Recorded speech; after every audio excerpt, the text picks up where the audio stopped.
Good evening, Philippines, and good day, world. It's Friday, the 22nd day of September, and you're watching Newsline World. I'm Frederico Velloso. And I'm Deivid Lira. We are here to bring you the top stories we gather from all over the globe.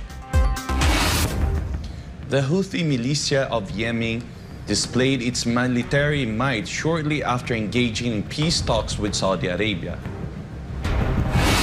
The Democratic Republic of Congo recorded has seen an increase in monkeypox cases, with over 10,000 people contracting the disease.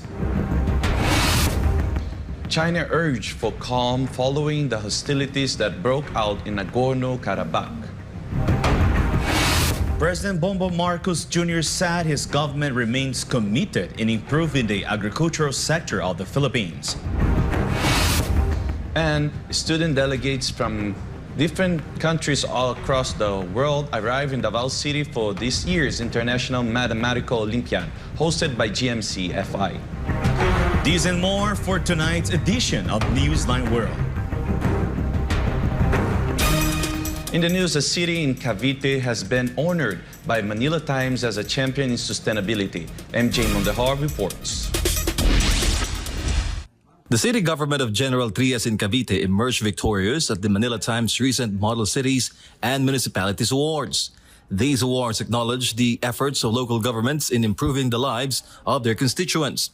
As a result, General Trias City was recognized as a champion for sustainability.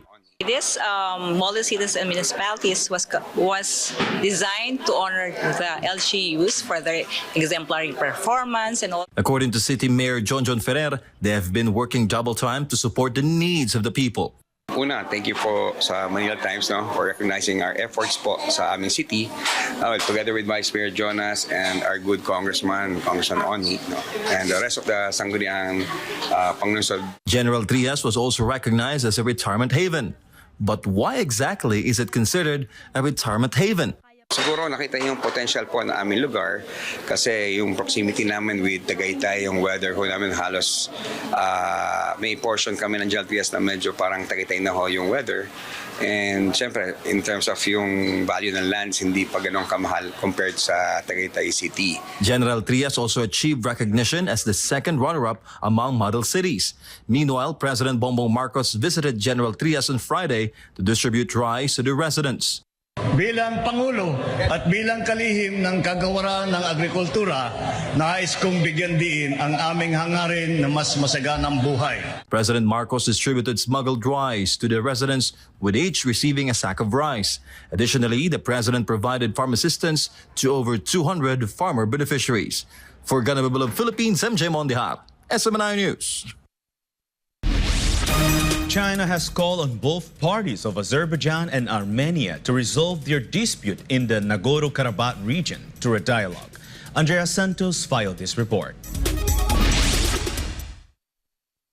A representative from China, the United Nations, urged both Azerbaijan and Armenia to seek resolution through dialogue and consultation amidst the recent uptick in tensions in the Nagorno-Karabakh region. On Tuesday, Azerbaijan declared that it had initiated localized counter-terrorism operations in the Karabakh Economic Zone in response to the deaths of 2 civilians and 4 police officers attributed to landmines allegedly planted by Armenian armed forces. In light of the recent escalation, the UN Security Council convened a meeting to discuss the situation in Nagorno-Karabakh with the foreign ministers of Azerbaijan and Armenia in attendance. During the Security Council meeting, Miroslav Jenka, the UN's Assistant Secretary General for Europe, Central Asia, and the Americas, provided an update on the recent Nagorno-Karabakh conflict. He urged all relevant parties to adhere to the previously agreed upon ceasefire and to guarantee unrestricted humanitarian access. Geng Shuang, China's Deputy Permanent Representative to the UN, expressed China's apprehension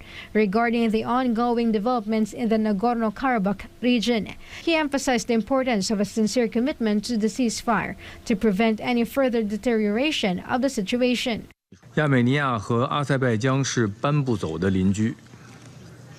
通过对话协商解决争端，符合两国根本利益，也有利于共同维护地区的和平稳定。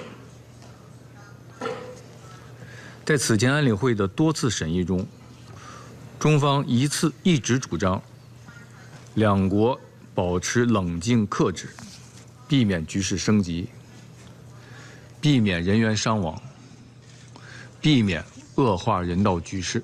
Gang also expressed China's support for both sides to continue building mutual trust and engage in dialogue under the mediation of relevant parties. China is committed to supporting all diplomatic initiatives that contribute to this objective and will actively contribute to achieving this goal. Armenia and Azerbaijan have been in a long-standing dispute over the mountainous Nagorno-Karabakh region since 1988, while peace talks have been ongoing since 1994, when a ceasefire was first established. Sporadic minor conflicts have persisted. A significant armed conflict erupted along the contact line on September 27, 2020, which was followed by a new ceasefire brokered by Russia on November 9, 2020. Despite the ceasefire, tensions have persisted since then. Reporting, this is Andrea Santos, SMNI News. The names of high-ranking Japanese officers from Japan's germ warfare unit have been revealed for the first time ever in China. Kai Villan tells us more. The names of 38 high-ranking Japanese officers from Unit EI-1644, or simply Unit 1644, a part of Japan's Germ Warfare Unit 731, during World War II have been revealed for the first time in Harbin, the capital of Northeast China's Heilongjiang province. This information was found in a list of names of Unit 731 military doctors, a historical document which went on public display for the first time in Harbin on Monday, after being discovered in July at the National Archives of Japan by Japanese scholar Seiya Matsuno, a specially appointed professor at Heilongjiang International University. 実は留守名簿はまだ1644部隊のものは公開されていませんので、1644部隊に所属した隊員たちが詳しくまだ分かっていません。ですが今回少なくとも現役将校については日本が戦争に負けた頃誰がいたのか、それが把握することができるようになりました。 Unit EI-1644 was a Japanese laboratory and biological warfare facility. It was established in 1939 in Japanese-occupied Nanjing City, Jiangsu Province in China. According to Jin Changmin, the curator of the exhibition Hall of Evidence of Crimes committed by Unit 731 of the Japanese Imperial Army in Harbin, Unit 1644 assisted Unit 731 in waging germ warfare against the people of China. 1644部队是这个日本细菌部队当中重要的一支，它是在南京成立的，那么也是在731部队的指导下完成了这个编制和组建，干的事情和731部队是同样的事情，特别是在南方细菌战，也就是731部队在进行细菌武器攻击的时候，是得到了1644部队的配合。 Meanwhile, Jin also underscored the importance of knowing the historical truth. 下一步我们就要讲这次发现的名单和过去已经发现的731部队等相关细菌部队的职员表，加上留守名簿，进行梳理、比对和研究，最终能够得出各个细菌部队的具体人数和人员的流转，这样一个 全面的状况。 Reporting for Newsline World, this has been Kai Villan, SMNI News. Health officials in the Democratic Republic of Congo have recorded more than 10,000 cases of Mpox and 427 deaths since January this year. The viral disease has spread to 17 provinces across the country that has grappling with other infectious disease and an armed conflict. Chris Ocharinka of CGTN has more in this report. The agony of a life-threatening viral disease. A patient of Mpox stares at a bleak future outside a hospital in the DRC capital, Kinshasa. The disease has claimed more than 300 lives since the beginning of this year. Whoever gets a fever or a painful rash on the hands, the face or legs should quickly go to a hospital to get treatment and prevent the disease from spreading to their family and friends. The most affected provinces are in the west of the country, where dense rainforests are found. Gaddafi Wangoi contracted the disease from a friend last month. He sought medical attention and has now recovered. I was given medicine at the General Hospital of Mama Yemo for 21 days. The doctors tested me again and got negative results. I urge my compatriots not to fear the disease. If they ever contract monkeypox, they should immediately consult a doctor. Scientists say the Mpox virus is spread through human contact with infected animals like monkeys and squirrels. It can also be spread through contact with an infected person. In many parts of the DRC, monkeys and other rodents are a delicacy. People hunt monkeys in forests and sell them in major towns and cities. The government has urged the public to stop eating the wild animals, but not many people have heeded that call. When our leaders discourage us from eating bushmeat, they are making the wrong decision. I believe that those wild animals are fresh compared to the meat we keep buying from abroad that spends months in deep freezers. Mpox is common in forested areas of Central and West Africa, but many cases of the disease were reported in Europe and North America last year, which health experts described as highly unusual. The disease was previously known as monkeypox. Health experts say there's no specific treatment for Mpox, and a recently approved vaccine is not yet widely available for the public. The first human case of monkeypox was recorded in the DRC in 1970 when the country was known as Zaire. Health officials here have been struggling to stop the spread of the disease because of the country's poor healthcare system that has been badly affected by the political instability and corruption. Chris Ochamringa, CGTN, Kinshasa, Democratic Republic of Congo. A regional survey revealed that most young Arabs are prepared to boycott products perceived as damaging to the environment. Gratero Omori reports. 58% of Arab youth said they will stop buying from companies that did not put the environment first. The data was one of the findings for the Arab Youth Survey 2023. More than half of young Arabs said they would boycott brands and companies causing damage to the environment amid increasing awareness related to global climate change problems the world is facing. In the same survey, 66% said they were very concerned at the impact climate change was having on their lives, while another 71% said global warming is already impacting their lives. The Middle East and North Africa or MENA region is one of the world's most challenging climate change hotspots, warming twice as fast as the rest of the world. Meanwhile, only a handful of countries in the region, notably the UAE, Saudi Arabia, Qatar, Bahrain, Kuwait, Oman, and Iraq, made a pledge to net zero targets. The regional survey covered 3,600 respondents aged 18 to 24 in 53 cities across 18 Arab states. The survey was released as the UAE prepares to host the 28th United Nations Climate Change Conference held from November 30 until December 12, 2023 at the Expo City, Dubai.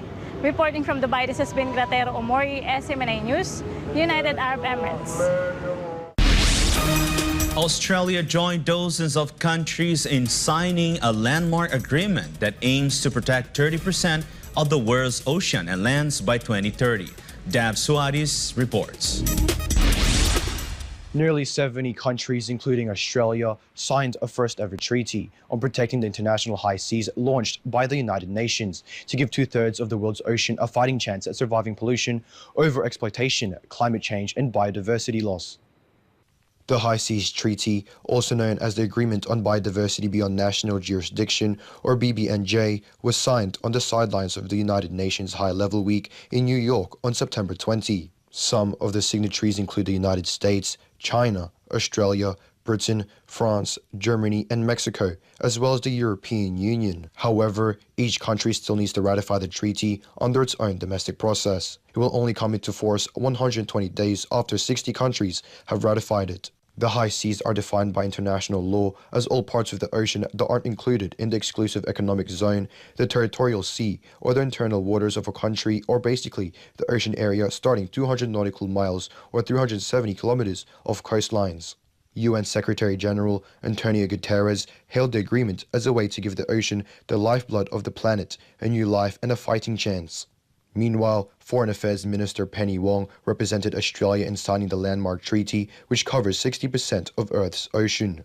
Australia is home to the world's largest coral reef system, known as the Great Barrier Reef, which houses more than 9,000 species. The signing of the treaty came amid rising threats to the ocean environment in recent years due to overfishing and rising temperatures, while the problems of plastic, oil and noise pollution have still not been brought under. Reporting from New South Wales, this is David Suarez, SMNI News, Australia.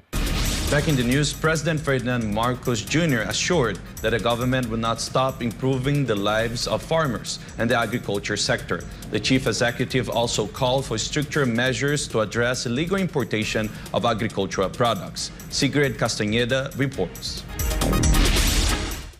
President Ferdinand Marcos Jr. promised that the government will continue to find ways to improve the quality of life of farmers, as well as increase the productivity level of agricultural sector. The president made a statement during the ceremonial distribution of rice and other aid at the General Trias Sports Park, Barangay Santiago, General Trias City in Cavite on Friday morning. President Marcos Jr. insisted that the Department of Agriculture is preparing for plans to empower farmer groups in rice processing.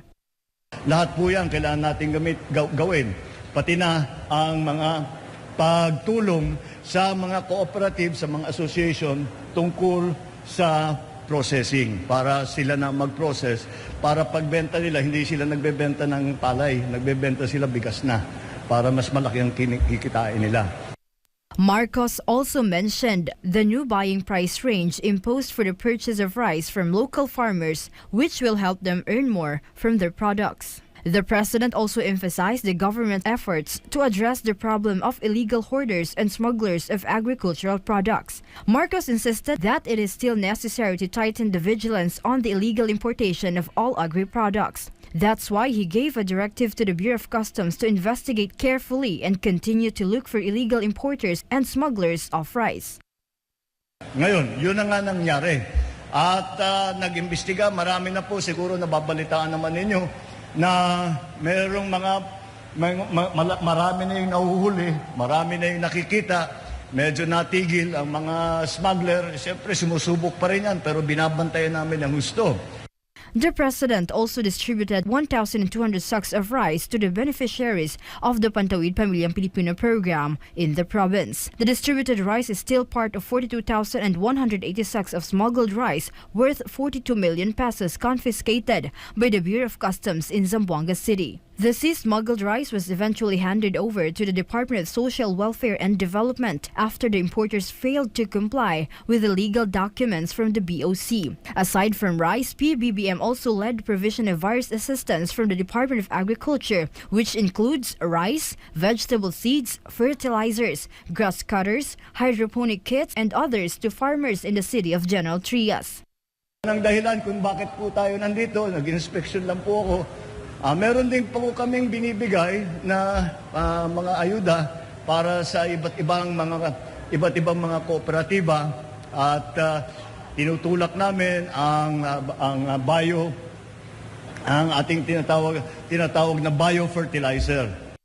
Further, the chief executive distributed 1,577,000 pesos worth of the aforementioned assistance from the DA to at least 217 farmers and other beneficiaries who gathered at the General Trias Sports Park. President Marcos also provided aid under the Developmental Agriculture in the Village Rice Production Program of the DA, as well as aid from the Corn Production Program. Moreover, assistance under the High Value Crops Development Program and the National Urban and Peri-Urban Program were provided. For God and my beloved country, the Philippines, this has been Sigrid Castañeda, SMNI News. To South Africa, where 3 naval officers have died after being swept off a submarine by huge waves off the coast in Cape Town. The 3 officers were part of a group of 8 who were conducting a training exercise. Travers Andrews of CGTN has more of the rescue operation. These were the scenes which played out along Cape Town's coastline. a rescue operation in full swing to recover missing naval personnel. The naval mariners were swept off a South African naval submarine after conducting a vertical transfer exercise with a maritime helicopter. A large wave swept the naval personnel into the sea, which sparked a rescue operation conducted by various agencies, including the National Sea Rescue Institute. On arrival on the scene, we found at least 7 people in the water. 3 were rescued onto the rescue craft. 4 were rescued onto another rescue craft. CPR was started on 2 of those patients, and we brought them to shore. Sadly, despite paramedics continue with extensive CPR on the 2 patients, they were declared deceased. Late in the afternoon, a female was recovered from that submarine, and she, despite extensive CPR efforts, she was declared deceased. The incident happened just 1 nautical mile from the Komaki Beach lighthouse, and a surface swimmer was dispatched from a helicopter to assist with the rescue. Rough sea conditions associated with the spring tide made the rescue efforts a challenge, and many have been warned not to enter the sea. The conditions were pretty intense. There was a very large swell, very rough seas, and very strong winds. So the rescue effort is also challenging in those conditions. But yes, we had received some warnings recently as well from the NSRI just to try and stay clear of the seas. For now, the South African Navy has lost 3 committed mariners, including the first female officer in Africa to navigate a submarine. The South African Navy plans to launch an inquiry into the circumstances surrounding the incident, and the move comes after rough seas associated with the spring tide claimed the life of an elderly woman recently. South Africa's coastline has been battered by unusually high waves, making it a hazard for many vessels entering the sea. Travis Andrews, CGTN, Cape Town. In a show of force, Yemen's Houthi militia staged an impressive military display shortly after engaging in peace talks with Saudi Arabia. This demonstration of military strength underscores the complex challenges facing efforts to resolve the long-standing conflict in Yemen. Natalia Prado has the details live. Natalia?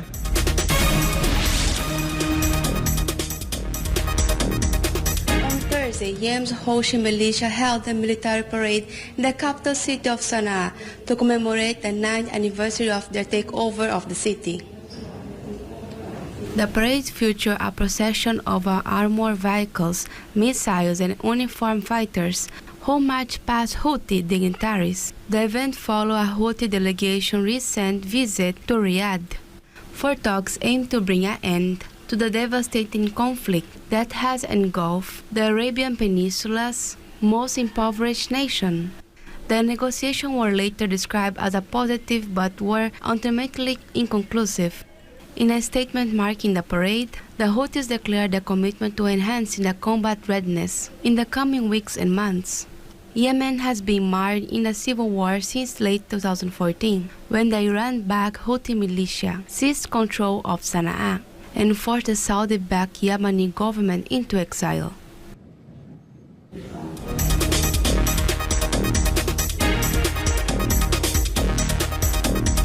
The war has caused a humanitarian crisis with over 3,077 Yemenis killed and millions displaced and facing hunger and disease.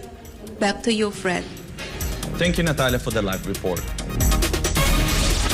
Saudi Arabia and Israel show optimism that their respective countries are moving closer towards normalizing bilateral ties as Iran sounded warming over the proposed peace deal. Melchizedek Cadiz has the details. In a recent interview, Saudi Arabia's Crown Prince Mohammed bin Salman said that ongoing negotiations to normalize ties with Israel is getting closer every day. However, the Crown Prince emphasized that the issue concerning Palestinians needs to be resolved and remains a very important factor for Riyadh to pursue the peace deal. Israeli Prime Minister Benjamin Netanyahu also expressed confidence in reaching a historic peace deal between the Jewish state and the oil-rich kingdom. The proposed peace deal comes 3 years after Israel and several Arab states signed the historic Arab Accords, facilitated by former U.S. President Donald Trump at White House 3 years ago.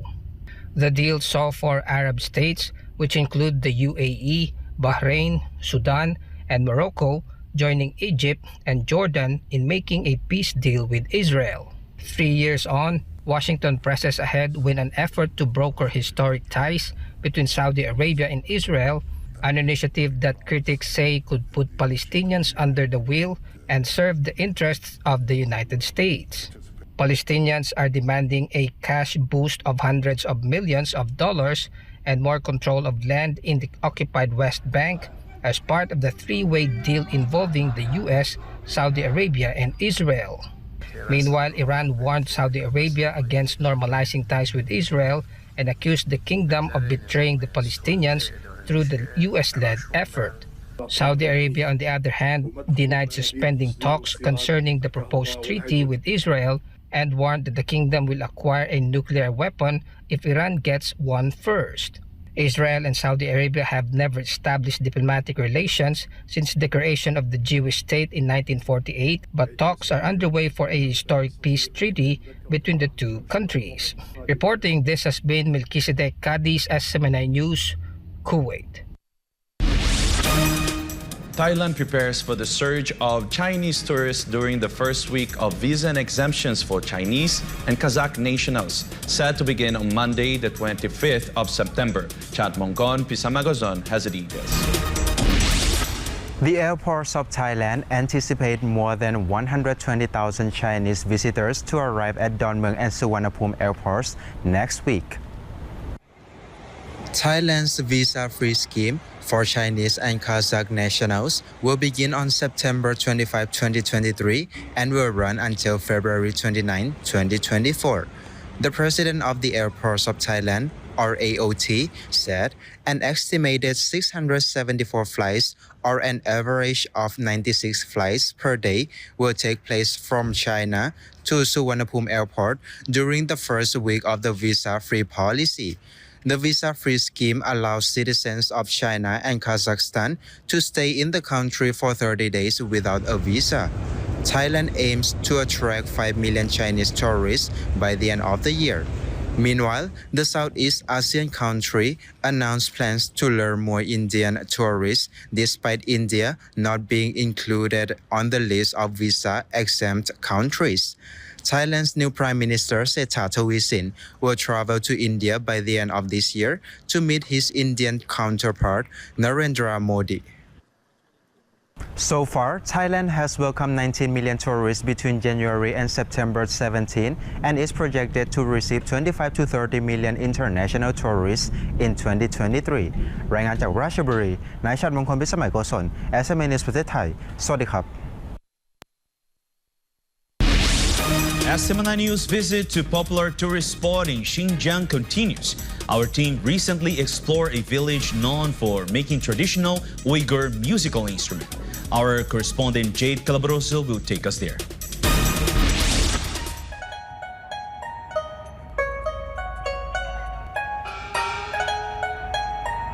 Here in the folk musical instruments village in Shufu County, Kashgar Prefecture in the Xinjiang Uyghur Autonomous Region, China, you'll find a workshop for traditional musical instruments of the Uyghur people. Most of their craft is focused on the dutar, one of the instruments highly esteemed by the locals. The dutar is an Iranian traditional musical instrument also well known in Central Asia. It has a pear-shaped body with a long neck with 2 twisted silken strings. The body of the dutar is made from mulberry wood, which is commonly found in Xinjiang. The handmade design on the neck and body of the dutar is also eye-catching, crafted from bone, plastic, wood, and other colorful materials. The price of Uyghur dutars ranges from 200 to 700 yuan, equivalent to roughly 1,500 to 5,500 pesos, depending on their class and design. There are also smaller dutars and other instruments available, which you can purchase as souvenirs. Aside from the dutar, villagers also make other instruments like rawap, tambur, guitar, drum, and gaizak.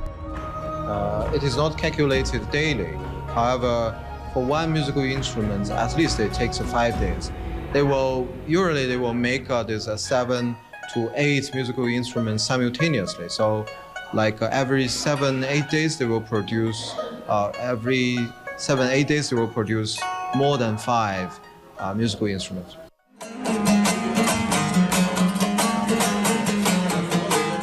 Filipinos and the Uyghur people here in China have something in common, and that is our fondness for music, dancing, singing, and playing various instruments. They take pride in the instruments made in the region because of the quality and skill of their craftsmen. The folk musical instruments village is among the popular attractions in Xinjiang.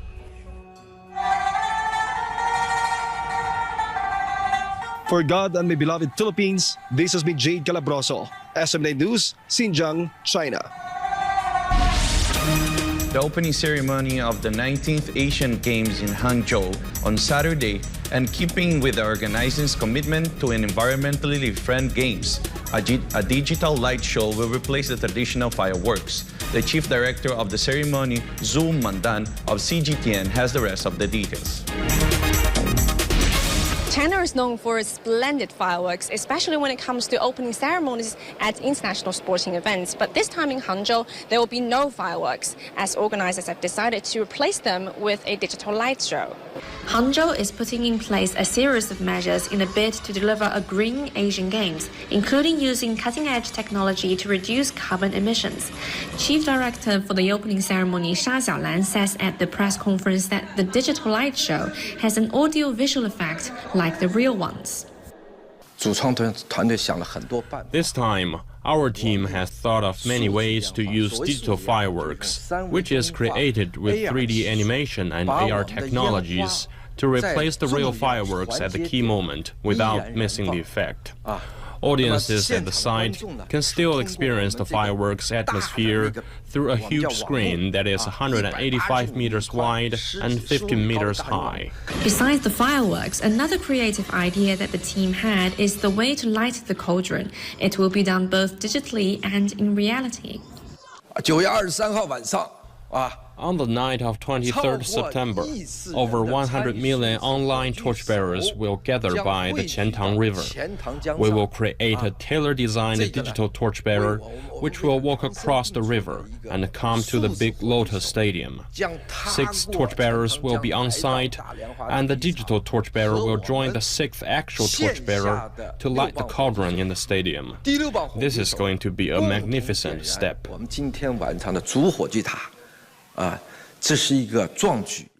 The opening ceremony will be held on September 23rd at the Hangzhou Olympic Sports Center Stadium, also known as Big Lotus. Zhu Mandan, Hangzhou, CGTN. Hundreds of students arrived in Davao City on Friday for the in-person opening of the Philippines International Mathematical Olympiad 2023 at the Jose Maria College Foundation Incorporated. Here's more from this report from Marian Ambrosio. The Philippine International Mathematical Olympiad, or FIMO 2023, officially opened on Friday in Davao City for its first ever in-person gathering.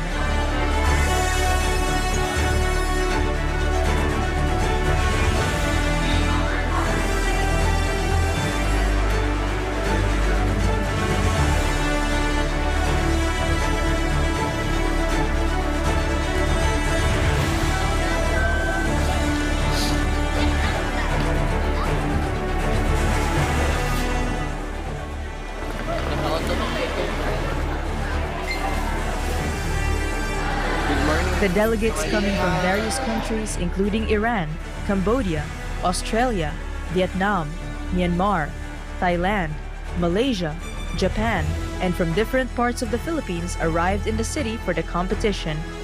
Looking forward for the Olympiad that gathers 1,128 students from kindergarten up to grade 12 via online and in person.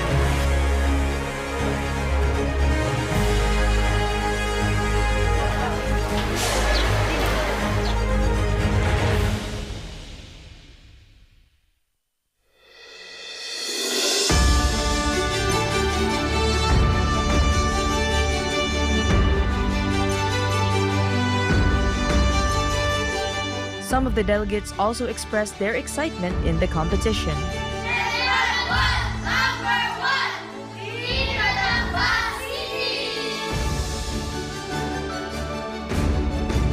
I'm excited because it was my first time to do some hard questions, medium and easy. On getting our medals and bringing happiness to mommy and daddy. For me po, proud po ako na to represent the our country po, lalo na po sa international po, and masaya po ako kasi I'm part po as a delegate po sa competition po na to. I want to the gold medal and win the prize in this competition. Maybe travel around and look at something new. And while this is a tight competition, the parents also expressed importance on the experience that their children would gain from attending the Philippine International Mathematical Olympiad, or FIMO 2023, here in Davao City. Importante ito sa amin kasi for experience po nung anak ko, saka naniniwala po ako sa kakayanan niya na makakuha po siya ng award. They like to do mathematics contest. We did some in the past. Normally we join the Mathematical Olympiad from every country. This time, because we have chance for them to come together, so we just decide to come, just to give them some experience for the competition outside the country. For the coaches' part, competitions such as this are important to further their interests and prowess in mathematics. Actually, this competition serves as an avenue for the students to realize their potential in mathematics. It would also boost their confidence, and it will also make them meet other students who are also into mathematics. So Math Olympiads, of course, encourages students to get mathematics study more efficient. So, but I want to highlight that travel is also very, very beneficial for students. So, the opportunity to meet students from other countries and communicate them and compare their abilities and knowledge with students of other countries. For today, first of all, I want my students to exchange experience, to open their their mind beyond the mathematics, but it is friendship, relationship between the friend from many regions, and the program will improve also will improve their talent, their interesting. This is the international round, and the benefit of students when they join, they meet other students from other countries, and they will learn a lot from culture, and especially they will try to win ourselves and hope to get medal back to Cambodia. My expectation is going in the top 3. I'm feeling very great being here. Like, I like traveling. Math Olympiad is very important for students because the way they think is different. They are more willing to accept challenging questions, and they will have like more performance in mathematics subject.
Moreover, engineer Karen C., the Math Olympiad's Training League Incorporated president, expressed her gratefulness to Pastor Apollo C. Kibuloy for his generosity and full support in hosting this year's Olympiad through the Josemaria College Foundation Incorporated.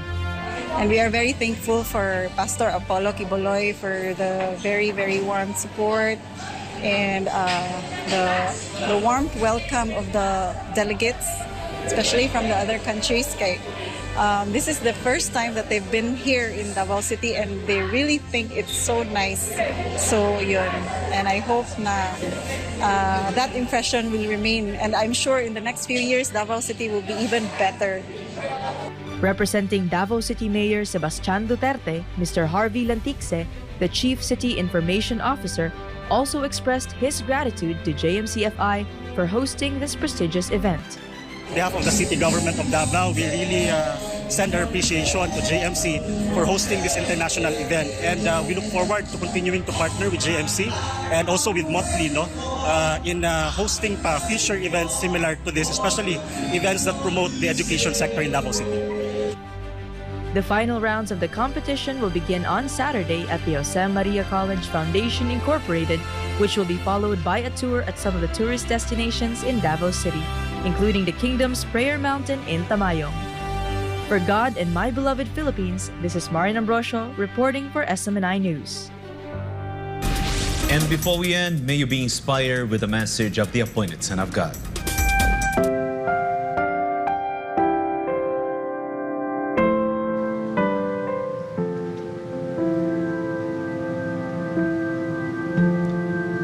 I have peace because the Father is with me.